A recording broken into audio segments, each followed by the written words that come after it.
मेरे पिता शहर में नालियाँ साफ करते थे, लेकिन मुझे एक महंगे स्कूल में पढ़ा रहे थे। कक्षा के सभी बच्चे मेरा मजाक उड़ाते थे और शिक्षक भी मुझे पीटते थे। एक दिन मेरा मैट्रिक का परिणाम आया और मैंने बोर्ड में अच्छे अंक प्राप्त किए। यह देखकर मेरे सहपाठियों के माता पिता ने प्राचार्य से कहा कि यदि दीपक यहाँ पढ़ता रहा तो वे अपने बच्चे को स्कूल से निकाल लेंगे। प्राचार्य ने मुझ पर चोरी का झूठा आरोप लगाकर मुझे स्कूल से निकाल दिया। यह देखकर मेरे पिता रोने लगे। तब मैंने अपने पिता से कहा, एक दिन ऐसा आएगा जब यही प्राचार्य सब साहब मुझसे मिलने के लिए पंक्ति में खड़े होंगे। यह सुनकर सब लोग मुझ पर हंसने लगे।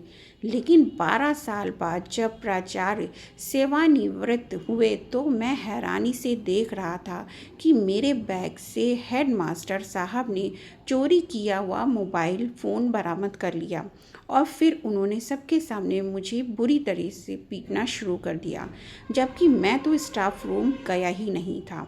तो फिर मैं उनका मोबाइल कैसे चुरा सकता था। जैसे ही अवकाश समाप्त हुआ, पूरे स्कूल में बच्चों की तलाशी ली जा रही थी, क्योंकि किसी बच्चे ने प्राचार्य के कमरे से उनका मोबाइल चुरा लिया था। मैं तो पूरे समय अपनी कक्षा में ही बैठा रहा, क्योंकि सुबह मेरे पिताजी ने जो जेब का खर्च दिया था वह स्कूल पहुंचते ही मुझसे जुर्माने में ले लिया गया था, क्योंकि मैंने अपने फटे जूते नहीं बदले थे। यह सिलसिला पिछले एक सप्ताह से चल रहा था, क्योंकि पिताजी ने मुझसे वादा किया था कि जैसे ही इस महीने की तनख्वाह मिलेगी वे मुझे नए जूते दिला देंगे। मेरे जूते बहुत पुराने हो चुके थे और मेरे पैर के अंगूठे जूते को फाड़कर बाहर निकलते थे।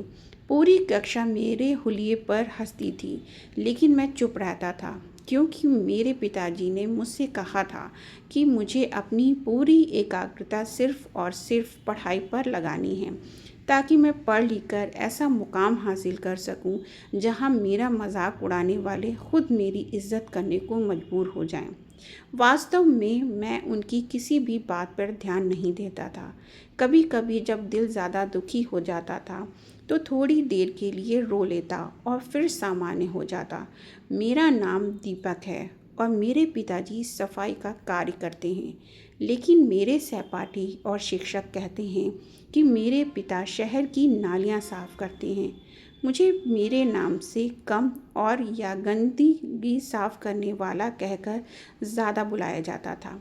मैं सामान्य बच्चों के गिलास में पानी नहीं पी सकता था। मेरा अलग गिलास मेरे बैग में होता था और इसी तरह से मैं किसी भी बच्चे के साथ बैठकर भोजन नहीं कर सकता था। और यह सिलसिला अभी का नहीं बल्कि सालों से चला आ रहा है।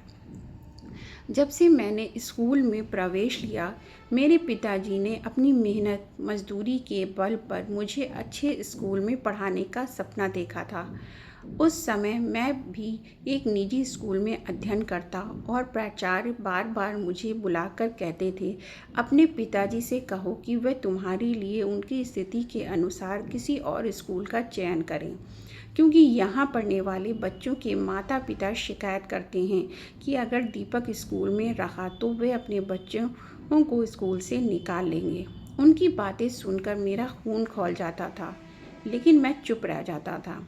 जब भी पिताजी साफ सुथरे कपड़े पहनकर मेरी फीस देने स्कूल आते थे तो प्राचार्य साहब यही कहते थे, दीपक को किसी और स्कूल में दाखिला दिलवा दीजिए, हमारे स्कूल की प्रतिष्ठा खराब होती है। पिताजी हर बार चुपचाप लौट जाते थे। मेरे बाल प्राचार्य साहब के हाथ में थे और वे मुझे घसीटते हुए असेंबली हॉल में ले गए। अन्य कक्षाओं के बच्चे भी वहां जमा हो गए थे। तभी उन्होंने मेरे पिताजी को फ़ोन करके बुलाया। बेचारे कांपते हुए स्कूल पहुंचे। डेस्क से टकराने की वजह से मेरे चेहरे पर सूजन आ गई थी और कई जगह की त्वचा छिल गई थी। मैं रो रो कर प्राचार्य साहब से कह रहा था, हेड मास्टर साहब, मैंने चोरी नहीं की, लेकिन वे मुझे गंदी गंदी गालियाँ दे रहे थे और कह रहे थे कि अब वे मुझे किसी भी हालत में यहाँ नहीं रखेंगे। आज सुबह मैं बहुत खुश था, क्योंकि मेरा मैट्रिक का परिणाम आया था और मैंने बहुत अच्छे अंक प्राप्त किए थे।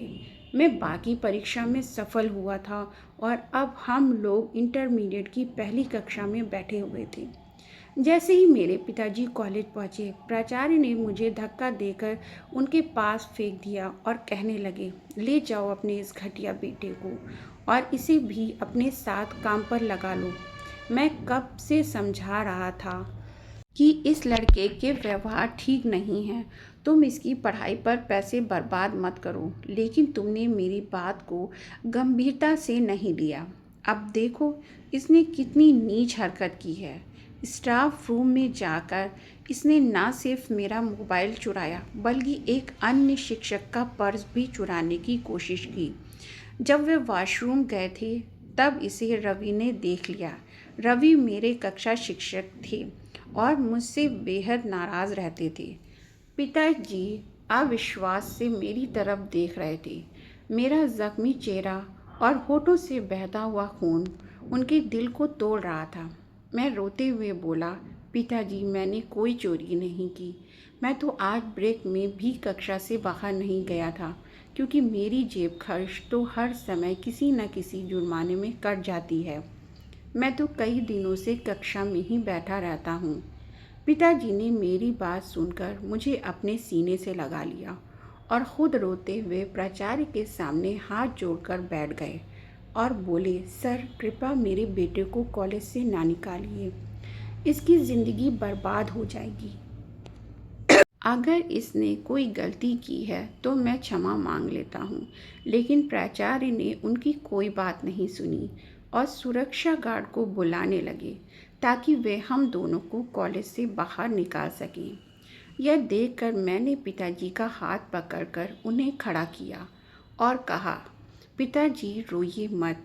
आज ये लोग मुझ पर झूठा इल्ज़ाम लगाकर इस कॉलेज से निकाल रहे हैं, लेकिन आप देखना एक दिन ऐसा ज़रूर आएगा जब यही लोग मुझसे मिलने के लिए समय मांगा करेंगे। ना जाने उस वक्त मेरी आवाज़ में ऐसा क्या था जिसे सुनकर पिताजी चुप हो गए, लेकिन बाकी लोग मुझ पर हंसने लगे। मैंने अपने आंसू पोंछे अपना स्कूल बैग उठाया और पिताजी का हाथ पकड़कर बाहर निकल गया। पहले भी कई बार मेरी बेइज्जती सबके सामने की गई थी, लेकिन इस बार जो कुछ हुआ उसने मेरे मासूम मन को अंदर तक झकझोर दिया था। घर पहुंचकर पिताजी चारपाई पर बैठकर रोने लगे और माँ ने मेरा हाल देखकर अपने सीने पर हाथ रख लिया। मैंने उन्हें समझाया कि वे चिंता ना करें। कई दिनों तक मैं अपने घायल चेहरे के कारण घर पर ही रहा, लेकिन जैसे ही तबीयत थोड़ी ठीक हुई मैं सीधे अपने एक मित्र के पास पहुंचा, जिस पर मुझे पूरा विश्वास था कि वह मेरी मदद ज़रूर करेगा। वह पिछले 6 महीनों से एक डॉक्टर के क्लिनिक में काम कर रहा था और उसने मुझे कई बार कहा था कि डॉक्टर को किसी ऐसे लड़के की ज़रूरत है जो बीपी आदि चेक कर सके और मरीज़ को संभाल सके। मुझे खुद भी शौक था कि मैं एक दिन डॉक्टर बनूं, लेकिन मैं यह भी अच्छी तरह जानता था कि डॉक्टर बनने के लिए बहुत सारे पैसों की ज़रूरत होती है। मैंने पिताजी को तो नहीं बताया था, लेकिन दिल में ये सोच रखा था कि मैं नर्सिंग वगैरह कर लूँगा। मेरे इस दोस्त का नाम सुमित था और वह एक अच्छे पढ़े लिखे परिवार से संबंध रखता था, लेकिन अपने शौक के चलते वह पढ़ाई के साथ साथ एक डॉक्टर के पास भी काम करता था। डॉक्टर उसके काम से इतना संतुष्ट हुआ कि उसने उसे अपने भाई के लिए दवा की दुकान मेडिकल स्टोर पर दोपहर 3 बजे से रात 10 बजे तक नौकरी पर रख लिया था। मेरा यह दोस्त बाकी लोगों से बिल्कुल अलग था। जब तक हम लोग साथ पढ़े उसने मेरी बहुत इज्जत की और अपने घर से मेरे लिए खाने पीने की चीज़ें भी लाता था। जब मैंने उसे अपनी समस्या बताई तो वह गुस्से में आ गया और बोला, यार वह प्रिंसिपल तो सीधा सही यही चाहता था कि तू उस कॉलेज में ना पढ़े और कोई कारण नहीं है। तेरे नंबर इतने अच्छे आए हैं कि उनके बाकी छात्र उतने अंक नहीं ला सके। मैं भी इस बात को समझता था, खैर, सुमित मुझे अपने साथ डॉक्टर साहब के पास ले गया। डॉक्टर का नाम विहान शाह था और वे विदेश से पढ़कर आए थे, इसलिए उनकी सोच आम लोगों से अलग थी। उन्होंने मुझसे कुछ ज़रूरी बातें पूछी और फिर कह दिया कि मैं कल से ही उनके क्लिनिक में काम शुरू कर दूं। अगले दिन मैंने दिवाली पर पहना हुआ पुराना कपड़ा निकाला जो माँ ने 2 साल पहले दिया था। उसे प्रेस करवाया और अच्छे से तैयार होकर क्लिनिक पहुंच गया। मैंने क्लिनिक की सफाई की, कूलर में पानी भरा, डॉक्टर साहब के कमरे की अच्छी तरह सफाई की और फिर वहाँ पहले से काम कर रहे एक वरिष्ठ लड़के के साथ बैठकर मरीजों को संभालने लगा। डॉक्टर साहब मुझे काम करते देखकर बहुत खुश हुए। उन्होंने उस वरिष्ठ लड़के को निर्देश दिया कि मुझे जल्द से जल्द परीक्षण दिया जाए ताकि मैं भी मरीजों को संभालने लायक बन जाऊं। मेरे में उनके घर से उनका खाना लाने की जिम्मेदारी भी थी। डॉक्टर साहब की एक बुजुर्ग घरेलू सहायिका मुझे खाना दे देती थी। डॉक्टर शाह की अभी शादी नहीं हुई थी, लेकिन खाना उनकी माँ बनाती थी। सबसे अच्छी बात यह थी कि उनके क्लिनिक में काम करने वाले चारों लड़कों के लिए उनके घर से ही खाना आता था। शुरुआत में मैं उन लोगों के साथ बैठकर खाना खाने से मना करता रहा। एक दिन डॉक्टर साहब ने मुझे बुलाकर मेरी परेशानी पूछी। मैंने उन्हें बताया कि मैं आम लोगों के साथ बैठकर खाना नहीं खा सकता क्योंकि मुझे डर है कि कहीं वे मुझे हिकारत की नज़र से ना देखें या स्कूल की तरह मेरा मजाक ना उड़ाएं। उन्होंने मुझे समझाया और भरोसा दिलाया कि यहाँ ऐसा कोई माहौल नहीं है। मुझे वह काम करते हुए 3 महीने हो चुके थे। एक दिन जब मैं खाना लेने उनके घर गया तो उनकी बुजुर्ग सहायिका घबराई हुई थी सी दिखी और मुझे देखते ही बोली, दीपक बेटा जल्दी अंदर चलो, मैडम जी सीढ़ियों से गिर गई हैं। ये सुनकर मैं भागा भागा अंदर गया। उनके सिर से तेज़ खून बह रहा था। उस दिन डॉक्टर साहब को एक ज़रूरी मीटिंग के लिए सुबह ही बड़े अस्पताल जाना पड़ा था और वह अभी तक लौटे नहीं थे। मैंने तुरंत निर्णय लिया और फौरन एम्बुलेंस को कॉल किया। जब तक एम्बुलेंस पहुंची, मैंने प्राथमिक उपचार के तौर पर उनके सिर की पट्टी कर दी।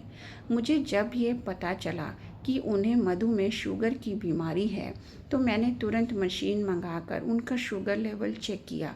उनका शुगर स्तर बेहद ख़तरनाक रूप से गिरा हुआ था। मैंने तुरंत सहायिका से कहा कि वे जूस बनाकर लाएं। करीब 20 मिनट में एम्बुलेंस पहुंची। वहां मौजूद एम्बुलेंस कर्मियों ने भी यह देखकर सराहना की मैंने समय पर समझदारी और सूझबूझ दिखाई। मैंने घर के नंबर से ही डॉक्टर साहब को कॉल करके सूचित कर दिया था। वह घबरा गए और तुरंत उस अस्पताल की ओर रवाना हो गए जहां मैं उनकी माताजी को लेकर जा रहा था। जब तक डॉक्टर साहब नहीं पहुंचे, मैंने मैडम जी, उनकी माताजी का बहुत अच्छे तरीके से ध्यान रखा। डॉक्टर साहब अपनी माँ से बहुत प्रेम करते थे क्योंकि उनके पिता ने उनके बचपन में ही दूसरी शादी करके पहली पत्नी को तलाक दे दिया था। जब डॉक्टरों ने उन्हें बताया कि अगर दीपक ने समय पर जूस ना पिलाया होता तो उनकी तबीयत और बिगड़ जाती, यह सुनकर वह मुझे गले लगाकर रोने लगे। मैंने पहली बार लोगों का ऐसा रूप देखा था जहाँ एक मामूली इंसान को भी इंसान समझा जाता है। मैं खुद भी डॉक्टर साहब के गले लगकर रो पड़ा। यह मेरी ज़िंदगी का सबसे अहम मोड़ था। डॉक्टर साहब और उनकी माताजी अब मुझे अपने बच्चों से भी अधिक स्नेह देने लगे थे। डॉक्टर साहब पहले से ही मेरी स्थिति से परिचित थे, लेकिन जब उनकी माताजी को मेरे बारे में सब पता चला तो उन्होंने डॉक्टर साहब से कहा कि इस बच्चे की पढ़ाई में रिकॉर्ड इतना अच्छा है तो ये पढ़ने योग्य बच्चा है। वे मुझे पढ़ाना चाहती थी।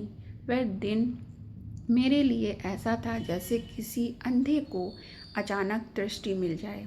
उन्होंने मेरा दाखिला करवाया और मैं बाकायदा कॉलेज जाने लगा।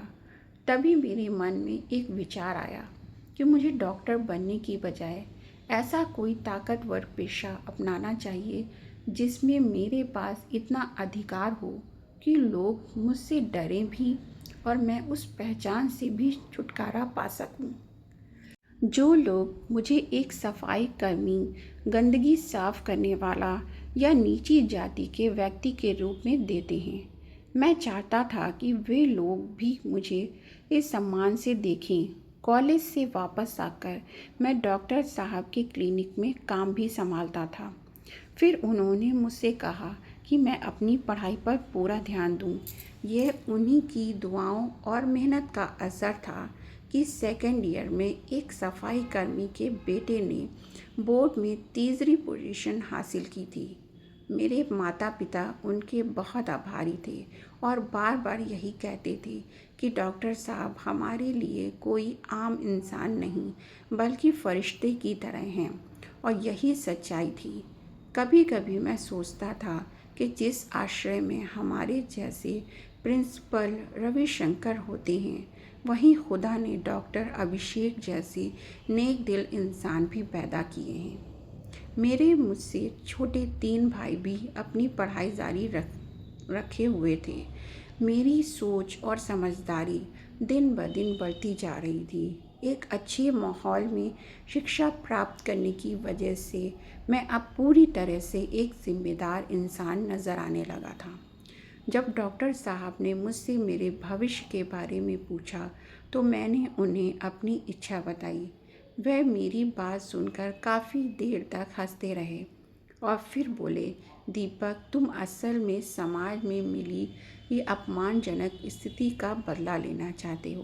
क्या तुम्हें नहीं लगता कि अगर तुम्हारे हाथ में शक्ति आ गई तो तुम भी उसी अत्याचारी व्यवस्था का हिस्सा बन जाओगे? मैं उनकी बात को बहुत देर तक सोचता रहा और सच कहूँ तो उन्होंने बिल्कुल सही कहा था। हो सकता है कि मैं लोगों से बदला लेते लेते खुद भी कठोर और अन्याय बन जाऊँ। फिर भी उन्होंने मेरी इच्छा का सम्मान किया और मैंने एक अच्छे कॉलेज से स्नातक की डिग्री प्राप्त की। उनकी सिफारिश से ही मैंने पुलिस विभाग में भर्ती ली। हालांकि मैंने सभी परीक्षाएं उत्तीर्ण की थीं और फिटनेस टेस्ट भी अच्छे से पास किया था, फिर भी यह सच्चाई है कि मुझे अंतिम चरण में सिफारिश की ज़रूरत पड़ी। मुझे सब इंस्पेक्टर के पद पर नियुक्त किया गया। यह मेरे लिए किसी सपने के सच होने जैसा था। मेरे साथ मेरे माता पिता की दुआएं थीं और डॉक्टर अभिषेक की माताजी की दुआएं भी। डॉक्टर साहब मुझे अपने छोटे भाई जैसा मानते थे।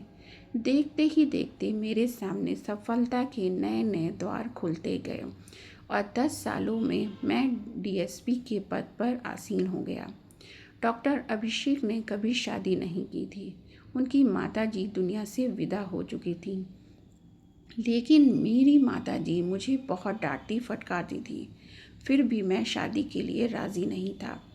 मेरे एक भाई ने मेडिकल कॉलेज में दाखिला लिया, दूसरे ने इंजीनियरिंग की और तीसरे ने विदेश की एक कंपनी में आवेदन किया और किस्मत ने उसका साथ दिया।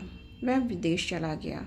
मेरा सबसे छोटा भाई सेना में जाना चाहता था और मैं उसे कैडेट कॉलेज में पढ़ा रहा था। ज़िंदगी का सफ़र यूं ही तेज़ी से आगे बढ़ रहा था। मुझे अब यकीन हो चला था कि अगर कोई मुझे मेरे अतीत से पहचान भी ले तो वह मेरी बदली हुई हालत को देखकर मुझ पर तंज कसने के लिए बजाय मेरी हिम्मत और ज़रूरत की कहानी सुनाएगा। और यही सोचकर मैं मुस्कुरा देता था। मेरे माता पिता अब एक सुखद जीवन जी रहे थे। उन्हें देखकर मेरे भीतर एक गहरा सुकून उतर आता था।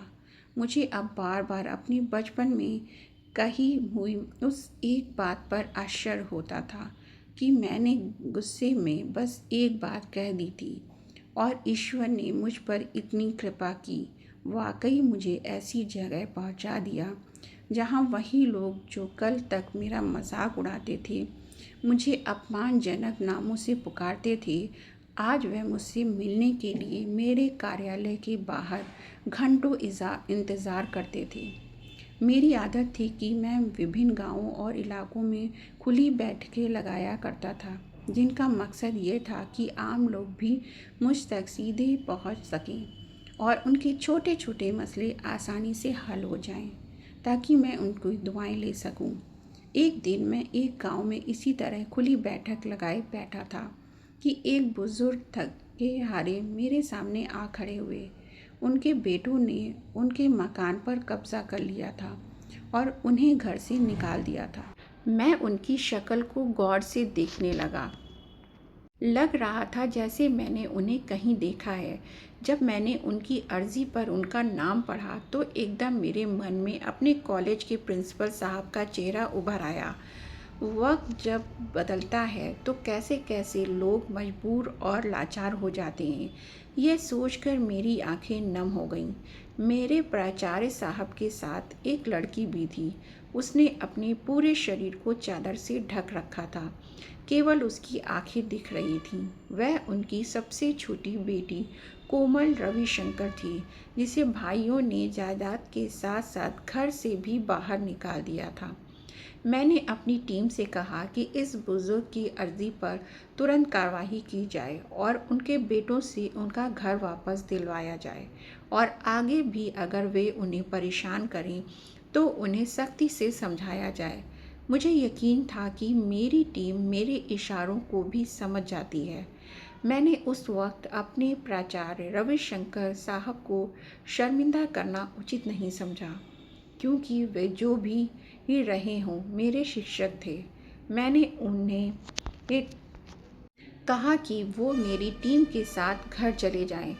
मेरे जवान उनके बेटों को अच्छी तरह समझा देंगे और यदि भविष्य में भी वे कोई समस्या खड़ी करेंगे तो हम लोग देख लेंगे। यह सुनकर वे रो पड़े और हाथ जोड़कर मेरा धन्यवाद करने लगे। उन्होंने कांपते हाथों से अपनी कमीज़ की जेब से कुछ मुड़े थोड़े नोट निकाले कर मेरे सामने रख दिए और कहा, बेटा, इसे मेरी तरफ से एक छोटा सा तोहफा मान लो। उनकी यह हरकत देखकर मैं ज़ोर से हंस पड़ा। फिर चुपके से उनके कान के पास जाकर बोला, सर, मैं ये पैसे तो ले लूँ, लेकिन फिर आपने कहीं आरोप लगाकर सबके सामने डांटना मारना शुरू कर दिया तो। मेरी बात सुनकर वे एकदम चौंक गए और अपनी आँखों को ज़ोर से खोलकर मुझे पहचानने की कोशिश करने लगे। मैंने उनकी मुश्किल आसान कर दी और धीरे से कहा, हेडमास्टर जी, मैं वही दीपक हूँ जिसका पिता गलियों में झाड़ू लगाता था और आप जैसे लोगों की नालियाँ साफ करता था। मेरी आवाज़ अनचाही थोड़ी सख्त हो गई थी। यह सुनते ही मास्टर जी के चेहरे पर डर और शर्म की लकीरें उभर आईं। मैंने उनका हाथ थामकर कहा, मास्टर जी, घबराइए मत। ये बात बस आप और मैं जानते हैं कि हम एक दूसरे को पहले से पहचानते हैं। मैं जानता था कि उन्हें ज़रूर यह डर सता रहा होगा कि कहीं मैं सालों पुराना बदला उनसे ना ले लूं। फिर उनकी बेटी उन्हें लेकर वापस चली गई। मैंने अपनी टीम से विशेष रूप से कहा कि इन बुजुर्ग का ख़ास ध्यान रखा जाए, क्योंकि यह शिक्षण से जुड़े रहते हैं और समाज में एक शिक्षक का सम्मान सबसे महत्वपूर्ण होता है। मोहल्ले के लोगों ने बताया कि इससे पहले भी उनके नालायक बेटे उन्हें कई बार पीटकर घर से बाहर निकाल देते थे, और इस बार तो उन्होंने हद ही कर दी। उन्होंने अपनी बहन को भी पिता के साथ घर से बाहर खड़ा कर दिया। उन बेटों में से एक कुछ ज़्यादा पढ़ा लिखा था और एक निजी कंपनी में काम करता था, और दूसरा बेटा एक निजी स्कूल का प्रधानाचार्य था। मैंने उन्हें अलग में बुलाकर अपने तरीके से विशेष समझाया और उन्होंने मुझसे वादा किया कि वे दोबारा अपने पिता को परेशान नहीं करेंगे। मैं ये बात लगभग भूल ही गया था जब लगभग 15 दिन बाद अचानक मेरे एक कर्मचारी ने मुझे सूचना दी कि कोई सज्जन मुझसे मिलने आए हैं। उस समय मैं अपने निवास स्थान पर था। जब मैंने उन्हें अंदर बुलाया तो देखा कि वही बुजुर्ग और उनकी बेटी थी। उनके हाथों में फल और मिठाई थी और वे मेरा धन्यवाद करने आए थे। मैंने उन्हें सम्मानपूर्वक बैठाया और अपनी माँ से भी कहा कि वह आकर उनसे मिले। प्रधानाचार्य महोदय मेरे सामने हाथ जोड़कर बैठ गए और मुझसे माफ़ी मांगने लगे। बेटा, मैंने तुम्हारे साथ बहुत गलत किया। मैं क्या करता? उस समय मुझ पर दबाव भी था और मुझे डर भी था कि अगर तुम पढ़ाई में इसी तरह अच्छे अंक लाते रहे तो जो लोग हमारे नियमित दाता हैं वह नाराज़ हो जाएंगे कि हमने एक गरीब लड़के को उनके बेटे पर प्राथमिकता दी। इसलिए मेरी मजबूरी थी कि उस दिन मैंने तुम पर झूठा आरोप लगाया और फिर तुम्हें कॉलेज से निकाल भी दिया। यह सारी बातें करते हुए उनकी नज़र लगातार नीचे झुकी हुई थी। उनकी बेटी कोमल के चेहरे पर आज कोई नकाब नहीं था। जब मेरी नज़र उस पर पड़ी तो एक पल के लिए ऐसा लगा जैसे दुनिया ही थम गई हो। फिर मैंने आदरपूर्वक अपनी नज़रें झुका ली। मैं नहीं चाहता था कि अपने शिक्षक की बेटी को टकटकी लगाकर देखूं। मैंने उन्हें और कुछ कहने से रोका और कहा, सर जी, उस दिन अगर आपने मुझे इस तरह अपमानित करके ना निकाला होता तो शायद मैं केवल 1-2 साल तक अच्छे अंक ही लाता रहता, लेकिन इस मुकाम तक पहुंचना मेरे लिए असंभव होता। मैंने उन्हें डॉक्टर विहान शाह से अपनी मुलाकात के बारे में बताया और यह भी कि यह सब उनकी और उनकी माताजी की कृपा से हुआ। मेरी माँ ने उस पिता पुत्री के लिए भोजन की व्यवस्था कर दी थी।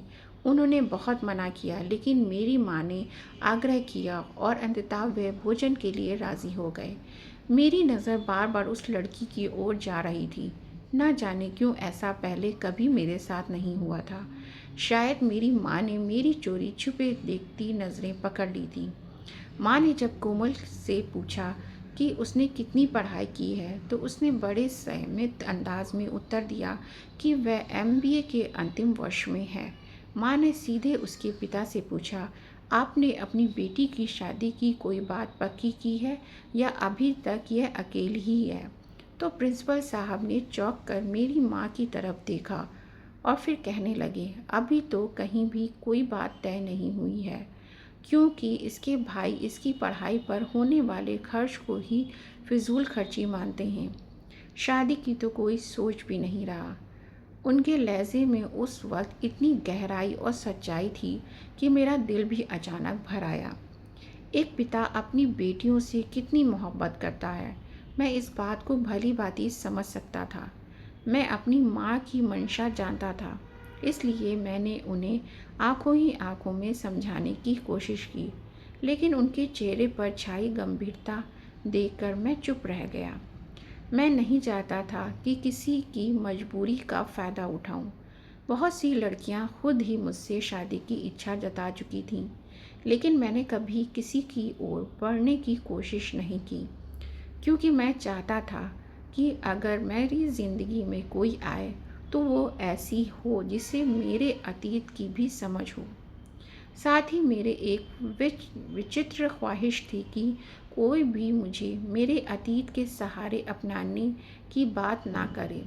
वे लोग वहाँ तक रिक्शा में पहुँचे थे, लेकिन मैंने अपने ड्राइवर से कहकर उन्हें सरकारी गाड़ी से उनके घर भिजवा दिया था। उस लड़की की गंभीरता ने मुझे बहुत प्रभावित किया।